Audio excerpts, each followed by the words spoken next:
United States is not the land of the free and the home of the brave. It is the land of the fee and the home of the slave. And more Americans are waking up to that fact, and hallelujah to that, because only if they do so and then act upon their new perception will they truly have any chance of living in a land that is anyway associated with freedom, and a land that makes a contribution to peace in the world, not a contribution to more and more slaughter, more and more conflict, and therefore more and more acquisition of people and land.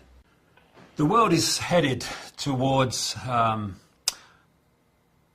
society, a global society, very much along the lines that was described by George Orwell in his book 1984. I'm almost hesitant to use the phrase the world is heading, because the world is to a large extent there. It's not a case of whether we are going to allow the world to go into a police state. We already are in one. The question is, how deeply are we going to allow it to happen? The reason now that we're seeing more and more of this police state around us in a form that we can see and cannot any longer deny is because humanity is waking up. There are enormous numbers of people who are now beginning to allow the veil to lift and allow themselves to see what they couldn't see before. When I started talking about all this 20 years ago and writing about it, I was talking to a man and a dog when the dog could be bothered to turn up. I was the nutter in Britain, the person people laughed at and dismissed. Now I talk to thousands of people at a time, and my work is known all over the world.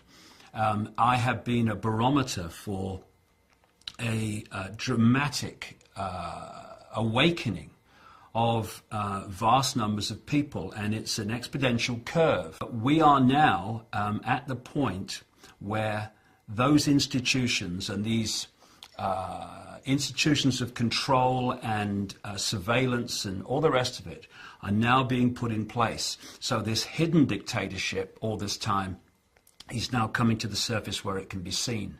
And this gives us an opportunity for people to actually start to do something about what's happening.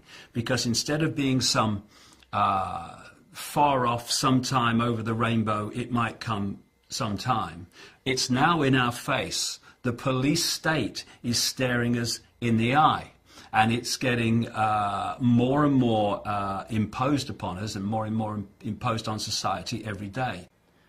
They look at the world, they know there's something not right. There's something that's not the way they want it to be, and they feel uneasy about it. But they try to placate those fears, not by facing them, but by trying to find a way of making them disappear with words like, oh no, we would never allow a police state. Not in America, no, never allow a police state. Britain, never allow a police state. I wonder if they said that in Germany just a few decades ago. We'd never allow a dictatorship in Germany. We're a land of freedom. And look what happened. In a few short years, they had a grotesque dictatorship. And that's how fast it can come. From the Weimar Republic to the Nazi dictatorship in Germany by Hitler and company was a few years, not even a few decades. And the greatest weapon of any dictator is to divert attention from the people.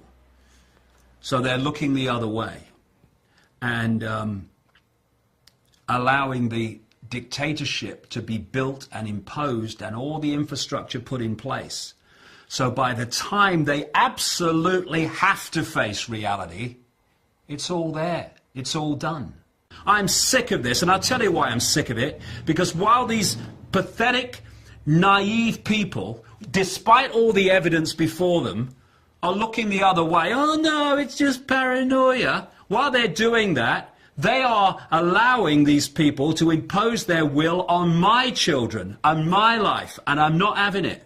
And if people would just engage a few more brain cells, open the eyes and look, they will see the scale of fascism, no other word for it, that we are being subjected to today. And if you don't wake up and you go on looking the other way, well, the fascism just gets more. And eventually it will dawn on you, and by then it will be too late. Don't look to me for sympathy when it happens, mate, because you got your chance now.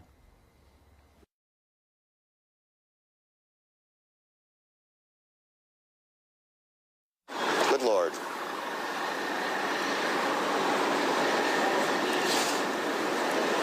There are no words.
So, are we going to make a stand now and draw a line in the sand and say here and no further? In fact, we're going to roll this back?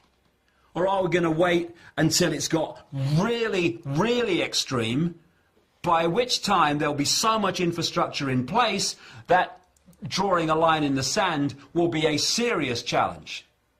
And we either face it now, or we face it a little bit further along the road, when if we think it's not very good now, it'll be a bloody nightmare by then. It's time to lift the arse off the sofa and bring an end to this nonsense. Because otherwise, we're just building our own prison cell or sitting around while someone does it. Is that sensible? I think not. I'm sorry that I'm struggling to find words, because words fail me. The idea that governments, with their record, have the interests of the people at heart. Anyone who believes that is basically a lost cause in terms of understanding what's happening in the world. And I'll just leave them to get on with it. And when the knock comes on their door, don't call me.